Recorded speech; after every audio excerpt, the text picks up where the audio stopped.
Good Wednesday afternoon, evening. This is Randy Rosetta on 100.7 The Score. We're in the high school fan zone. As always on Wednesday, we're going Frenship, Lubbock, Cooper, and Liberty from 6 to 7 p.m.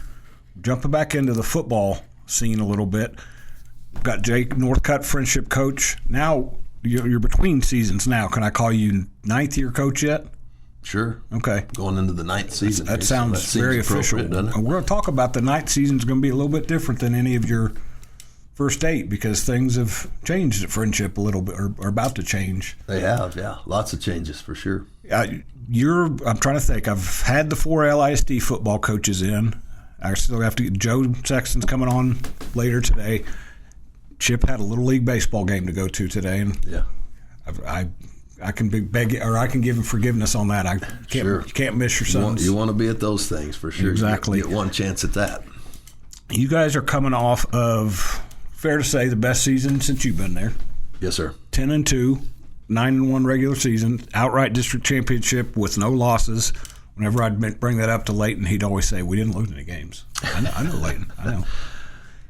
But the reason I say things are going to change out at Frenship because I'm starting to get the releases on a regular basis now, new coaches at Memorial. We're going into a new era in Frenship ISD. New school, students are shifting, going to a different place. We talked a little bit in the fall about how that starts to kind of impact you guys and when you start seeing that. Are you starting to see that impact at all yet, or like one time you just told me I'm just going to coach kids as long as they're here. I think that, which is admirable. I'm cool. It's cool that you're not going to abandon kids just because they might not be there next year. Right.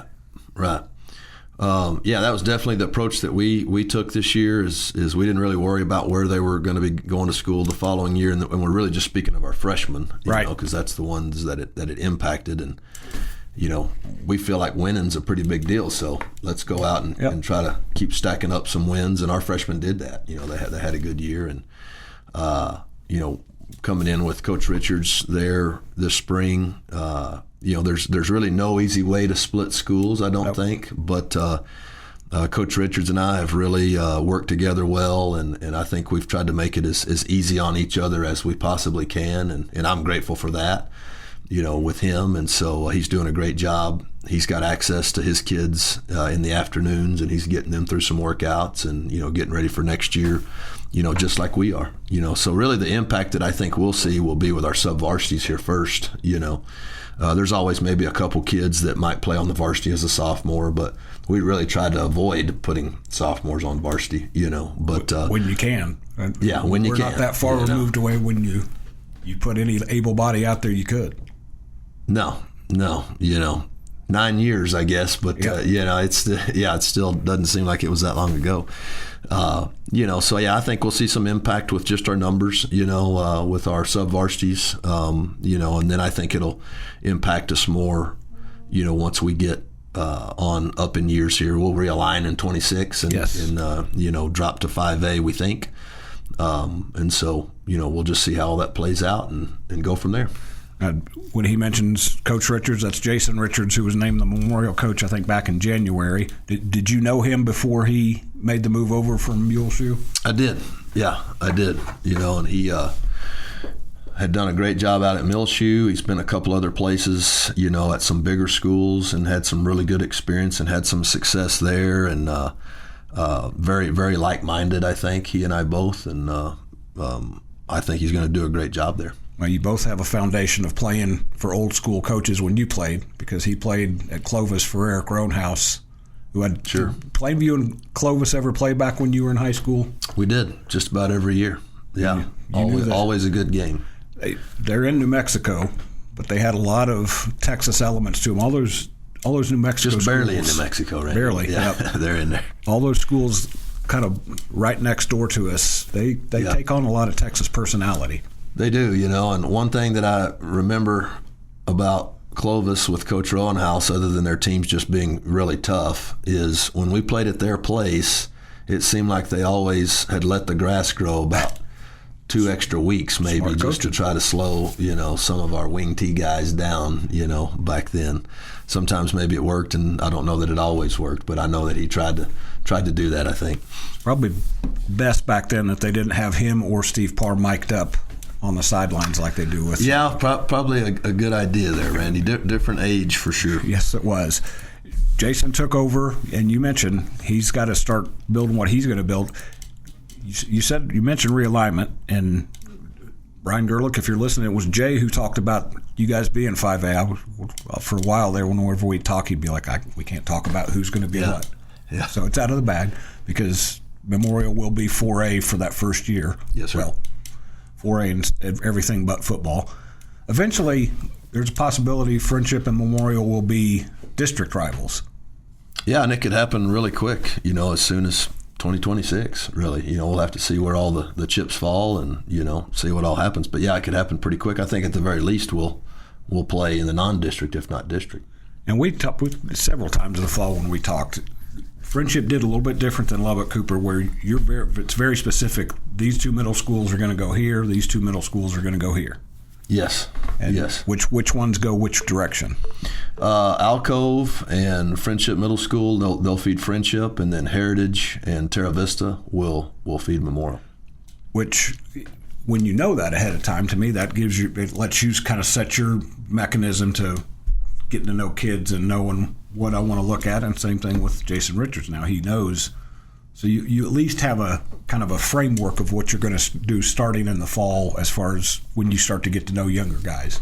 Yeah, and I really think that's huge to have it set up that way. We're used to having all 4, feeders, Randy, and we really feel like we've really tried to use that like it should be used, and that's to really build the program up through the middle schools, even into the pre-ath, and then even our youth league. They run our schemes, and so I think you see guys like Holden Phillips and Hud Hutchison, just to name a few quarterbacks that have benefited from that. They've been running our plays since youth league football. So when they get up into the varsity level or at the varsity level, they kind of know that stuff like the back of their hand. And we plan on doing the same thing with our 2 now, and I think Jason does as well at Memorial.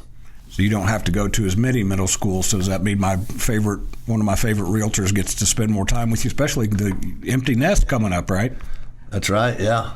Got one graduating, and then we won't know what to do with ourselves. There you go. Well, I bet that Miss Holly will figure out some things to do. So that's going to bring us to the end of the first segment of the Tiger Fan Zone. We'll be back on 100.7 The Score. This is Randy Rosetta. Bringing you the latest news from Frenship Athletics. This is the Tiger Fan Zone podcast from 100.7 The Score. Good Wednesday afternoon, evening. This is Randy Rosetta on 100.7 The Score. We're in the high school fan zone. As always on Wednesday, we're going Frenship, Lubbock, Cooper, and Liberty from 6 to 7 p.m. Jumping back into the football scene a little bit because you have a lot of guys coming back, but you lost a pretty good couple of cornerstones, which you reminded me that you guys are jumping into spring practice. Spring practice always has some value and some use, but I would imagine this spring is pretty big for you guys, replacing Holden Phillips, you mentioned. Leighton Stone, who's been making incredible catches now for the last 3 years. Some other guys, defensive guys in particular, Bryce Garza, Maverick Allen. What do you want to see your guys? What do you want to see from your guys this spring as you kind of start to fill in some gaps? Well, we're looking for some carryover from the guys that you just mentioned. We talk about how our seniors, leave a legacy, and that's not just talk. I think you see it with the way the guys come out and practice daily, with their habits and the little things that they focus on. And so I'm looking to see what our habits are daily, and I think guys like Holden and Leighton and many others before, I mentioned Donovan Smith, being in town. We see our guys like that build upon each other each year, and I think that's what we're wanting to see out of the spring this year. I think that's what spring does for you. It gives you a chance to see where you fit, what you're good at, what your identity may can be, and have a good competition at spots. I mentioned some of the guys that are gone, but you also have number 7 coming back, Chase Campbell, who, if there's probably a group of 10 or 15 of the best dual sport athletes in Texas, and he's in that group because he was all district in basketball. The only reason he wasn't the district player of the year again in basketball is because Patton Pinkins came back healthy. Sure. And put up huge numbers for you. That's a guy that's going to set a tone for you, whoever is going to step in and take over for Holden Phillips, whoever's going to be in the backfield. How key is Chase for you? That's a wide open question, I know. Yeah, he's a big key, and he's just so versatile with what he can do, really has just exploded at receiver with the way that he plays the game. He's very complete. He's a great route runner, a great blocker, has a great mind for the game, A great example is, when we would line him up at Q, Randy, a little bit last year and run some Wildcat stuff with him. One time I had called that package, and I'd called the play from the sideline, and I watch him line up, and only the running back's in the backfield. I see Chase go get it receiver, and I'm thinking to myself, what's he doing? And then at the last minute, he runs back there, and then it hits me, he did that on purpose because he didn't want the defense to know early that he was going to be back there. And nobody coached him to do that. He just understood that that's what the defense was looking at, and they were going to change their package a little bit when he was back there. And so just a very savvy player, great leader for us. He was a leader for us last year, a captain for us, but he's really picked up the reins of that, and he brings the energy every day, has a great attitude. He has those great habits that I was just talking about, so definitely a big piece, and we're expecting big things out of Chase. What I'm excited to watch him do is, when you've got when you've got Leighton Stone and you're kind of the two-headed monster, you're going to get certain kinds of attention. Mm-hmm. You're going to have good receivers, great receivers to go with him, but he's going to be the guy. He's going to get that extra attention. I'm excited to see how he adjusts to that. Yeah, absolutely. Leighton finished his senior year after 3 years starting with over 4,000 yards receiving. He's the all-time leading receiver. And kind of the funny thing is, Leighton always had another 1,000-yard receiver on the other side, whether it be Chase the last 2 years or Tate Bills the year before. And so, here Chase is already on the heels of Leighton with the yards. And so him, being the guy that a lot of balls may go to because he's pretty good, that may give him a leg up on getting that record. And records are fun. That's kind of why we talk about them a little bit. Obviously, the most important stat's a win, but at the same time, Chase is no secret. The cat's out of the bag, so everybody's got to try to account for him, and he's still, I think, going to open up a lot of other guys as well. Well, Frenship did a lot of winning last year, 10 wins, which I believe, if I remember, we said was the first time since 2013. Yes, sir. That you guys have gotten in the first undefeated district championship in 6A since, was that the first one, period? First one. Mm-hmm. So Tigers raised the bar even more going into Jay Northcutt's now 9th season, and they've got some spots to fill, but I have a feeling there's going to be some dudes ready to jump in and fill it. You guys, spring practice started today. Is there a schedule for when you're going to have a spring game?